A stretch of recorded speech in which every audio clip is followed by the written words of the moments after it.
Mr. President, are you going to change any of the practices that your national security officials used after a reporter was inadvertently added to a group chat about attacks on Yemen?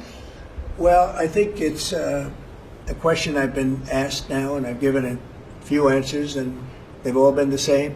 We have an amazing group. Our national security now is stronger than it's ever been. We have had a very, very successful, numerous attacks on that area. These are people that shoot down ships, not only our ships, ships all over the world. They're shooting down right out of the water and damaging them badly, or they're going down. They're also shooting anything that happens to be flying in the area. We hit them very, very hard. There was no classified information, as I understand it. They used a app, if you want to call it an app, that a lot of people use, a lot of people in government use, a lot of people in the media use.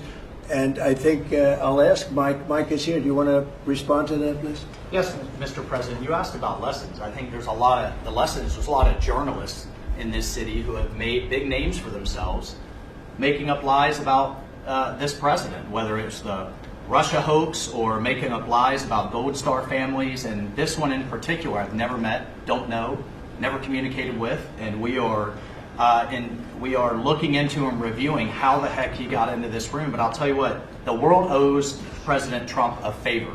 Under Biden, global shipping was shut down. Pinprick attacks, months between them, our destroyers being fired upon dozens of times. President Trump took decisive action with his national security team, took out the head missileer, knocked out missiles, knocked out headquarters, knocked out communication sites. And for once, as we hear, as you all hear from every one of our allies, thank God for American leadership again. Thank God for American strength. You're welcome. And look, we had a national security team that was coordinating these efforts. As Director Radcliffe testified today, his first day on the job, he was introduced to this app on his government systems at the CIA and at the State Department and otherwise. So, look, this journalist, Mr. President, wants the world talking about more hoaxes and this kind of nonsense rather than the freedom that you're enabling. And a key part of our sovereignty is open sea lanes and knocking the crap out of terrorists, which is exactly what your team and Pete Hegseth, a good friend and fellow veteran, is leading the charge on. And it's an honor. We had a very, very successful, we had a very, very successful evening. And we've had numerous successful evenings and days in that area. The Houthis are absolutely on the run. The worst of them has been killed. This should have been done a long time ago by Biden, but Biden was an incompetent president. He couldn't do anything. He didn't know where he was going. He had no clue. This guy had no clue. This should have been done a long time ago. As they shoot missiles at ships, randomly shoot missiles at ships. And they make their own missiles. You know, this is not an incompetent group of people. They make their own missiles. They get the missiles also from Iran. It's an offshoot of Iran, another offshoot. You have Hamas, you have Hezbollah, you have the Houthis. You got a lot of stuff going on with Iran. And we sent a letter to Iran. You're going to have to be speaking to us one way or the other pretty soon because we can't let this happen. But that's an app that a lot of people use. And somebody got on. I mean, happened to know the guy's a total sleazebag. The Atlantic is a failed magazine. Does very, very poorly. Nobody gives a damn about it. This gives it a little bit of a shot. And I will tell you this: that they've made up more stories, and they're just a failing magazine. The public understands that. He's a very good man. That man is a very good man right there that you criticize so strongly. He's a very good man. And he will continue to do a good job. In addition to him, we had very good people in that meeting, and those people have done a very, very effective job, and you're going to see it. And it goes on, by the way. It's going to go on.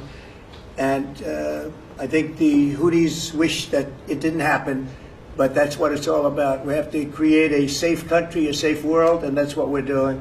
Do you worry that national security was put at risk, Mr. President? Of senior officials using signal. Do I plan to ban who? The use of signal to communicate from senior officials. Well, I don't know I don't know anything about signal. I wasn't involved in this, but I just heard about it, and I hear it's used by a lot of groups. It's used by the media a lot, It's used by a lot of the military, and I think successfully. But sometimes somebody can get onto those things. That's one of the prices you pay when you're not sitting in the situation room with no phones on, which is always the best, frankly. But the best is to be there. In fact, oftentimes I've been in fact, just last week I was in the situation room on something very important, and we had a couple of people hooked up by line, and I said, cancel the line. Sorry, fellas, what you do is we'll tell you all about the meeting, because I know people do get on those lines, whether it's Signal or anything else. Yeah. So are you going to change any procedures as a result of this? Well, I mean, look, we look at everything, and they've made a big deal out of this because we've had 2 perfect months. We are bringing in business. We have another one announced tomorrow, a big one, very big. Like in the history of our country, nobody's ever seen anything like it. And I think probably a lot of people are saying they started by saying it was the greatest first month that a president has ever had, and I think that's true. And now they say it's the best second month, and they had to find something. And this certainly will look at this, but the main thing was nothing happened. The attack was totally successful. It was, I guess, from what I understand, took place during, and it wasn't classified information. So this was not classified. Now, if it's classified information, it's probably a little bit different. But I always say you have to learn from every experience. I think it was very unfair the way they attacked Michael. He's a good person. The person that was on just happens to be a sleazebag, so maybe that's just coincidence. I don't know. But you are going to conduct would an it be investigation. a problem if Mr. the President. Atlantic released all the text messages if they're not classified? Well, I don't know. I'd have to ask the military about that because maybe you wouldn't want that. I don't know. I will say this: that from what I heard, the man that we're talking about, who's not somebody that I don't think most people have ever heard of, he left. He found it very boring, and he left early. He got off the line very early. So I can't speak to it other than that. So he's made up a lot of stories, and I think he's basically bad for the country. But it's a failing venture, very failing venture. They're very upset, and a thing like this is publicity for them. But I don't think we should allow people that are very good, like that man sitting right at the end of the table, who's done a great job. We shouldn't allow them to be hurt by it. Mr. President, can I follow up on that? Yeah, go ahead. Are you saying you're okay with the continued use of Signal by administration officials? No, that's not what I said. I said we'll look into it, but everybody else seems to be using it. It seems to be the #1 used device or app, whatever you want to call it, and we will certainly look. If it was up to me, everybody would be sitting in a room together. The room would have solid lead walls and a lead ceiling and a lead floor. But, life doesn't always let you do that. In the meantime, the attack itself that we were talking about and discussing has been an unbelievable success. But you will conduct an investigation, is what you're saying into this. We'll look into it, sure. Who's gonna I would conduct look that into it, sure. investigation? I want to Is look that into the FBI or anything who's like doing that. I would ask them. It's not really an FBI thing. It's really something having to do with security. Security, like will somebody be able to break in? Are people able to break into conversations? And if that's true, we're going to have to find some other form of device. And I think that's something that we may have to do. Some people like Signal very much. Other people probably don't. But we'll look into it. I think, Michael, I've asked you to immediately study that and find out. If people are able to break into a system, now in this case it wasn't that this attack was going on and nobody found out anything. And again, the person that was on, as I understand it, he left very early because he didn't find it very exciting. But I think it's something you should look into. Yes, sir, we are. We have our technical experts looking at it. We have our legal teams looking at it. And of course, we're going to keep everything as secure as possible. No one in your national security team would ever put anyone in danger. And as you've said, and we've repeatedly said, the attack was phenomenal and it's ongoing. But the media wants to talk about everything else except for the hostages you're getting out of the Middle East, Iran on its back foot, sea lanes getting reopened, peace in Europe. As we just saw today with a Black Sea ceasefire, we were just on with Steve Witkoff, myself, our team in Saudi Arabia. They want to talk about this other stuff except for your amazing successes and the successes of your team.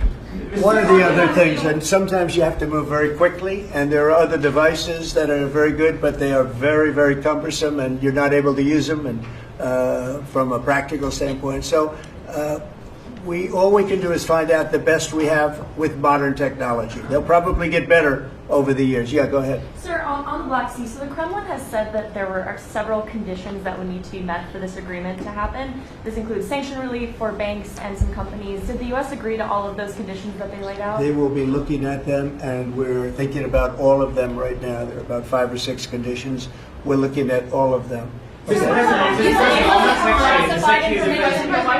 said that it's looking into how a journalist got added to that Signal chat. Is it possible that there could be a firing of even a lower mid-level official once that person is identified? About what? About the Signal chat that we've been discussing. We've pretty much looked into it. It's pretty simple, to be honest. It's not. It's just something that can happen. It can happen. You can even prepare for it. It can happen. Sometimes people are hooked in, and you don't know they're hooked in. They're hooked into your line, and they don't even mean bad by it. But it's not a perfect technology. There is no perfect technology. The really good ones are very cumbersome, very hard to access. And I think we're going to look at. We always want to use the best technology. This was the best technology for the moment.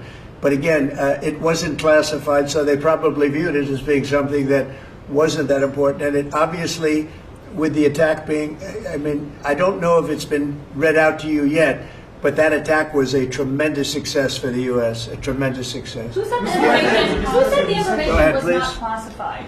Do you think that Mike Waltz made a mistake, and does he need to apologize? No, I don't think he should apologize.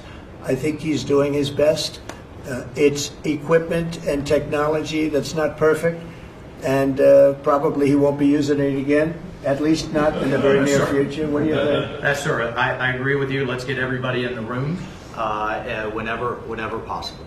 A lot of times you find out defects by exactly things like that, but I don't think it's something we're looking forward to using again. We may be forced to use it. You may be in a situation where you need speed as opposed to gross safety, and you may be forced to use it, but generally speaking, I think we probably won't be using it very much. The Secretary of Defense, on that chain, the Secretary of Defense, Pete Hegseth, and J.D. Vance, the Vice President, said that the Europeans were freeloading. Do you agree with that assessment?